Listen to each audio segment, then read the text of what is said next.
Yun lang po yun. Sana, mga culinary school dyan, kumuha kayo ng magagaling na teacher. Hindi basta-basta mayroon lang yung culinary course. Tapos mga teacher yung mga mga pucho-pucho. Alright? Yun lang po. Alright, so at tanungin natin yung yung mga kapwa nating kusinero, mga iba-ibang lahi. Kung anong masasabi nila doon sa nag-aral ng culinary o hindi nag-aral o gusto nilang mag-culinary. Yeah. Yes. Okay, Nancy, come here. If you have chance to go to culinary school, you will study culinary? Sure. Yeah. How about you? I will not go. Why? No, it's just waste of money. Waste of money. Yeah. Okay. I can attend some short courses from professional chefs online, you know. Get some courses, get some books, some cookbooks. So training, huh? Yeah, you know. That's what I think. It's just waste of money. How about you? If you have chance to go to school, culinary school, you will study culinary? You want to study culinary, yeah? How about you? Come.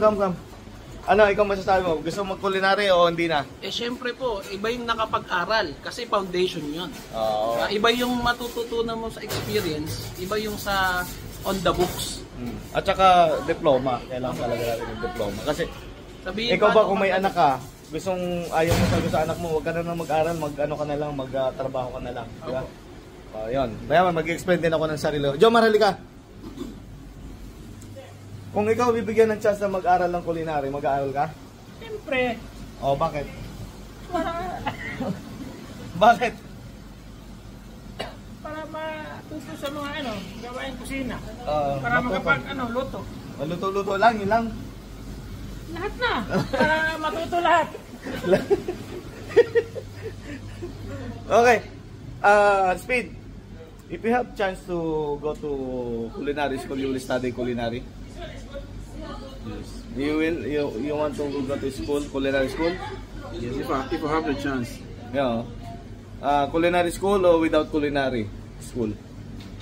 I mean, you want to study culinary or no need?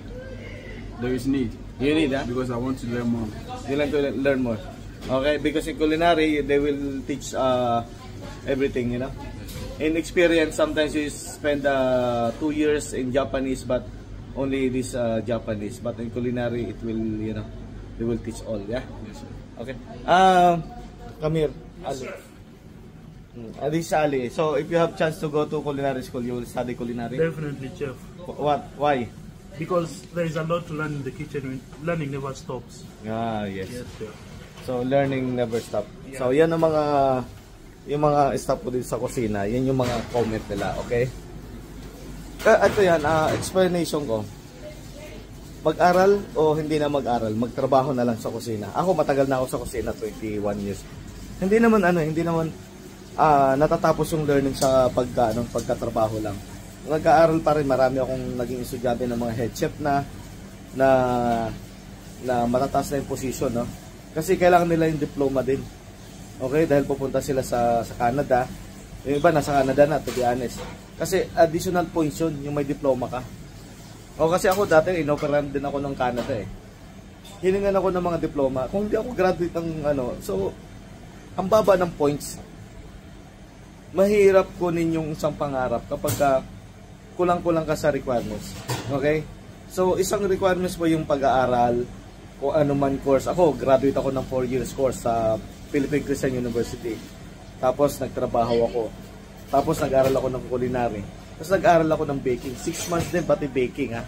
Nag-aral ako. Sa, ko dun is, iba pa rin yung yung meron kang pinag-aralan, nagturo sa'yo, yung well-experienced teacher.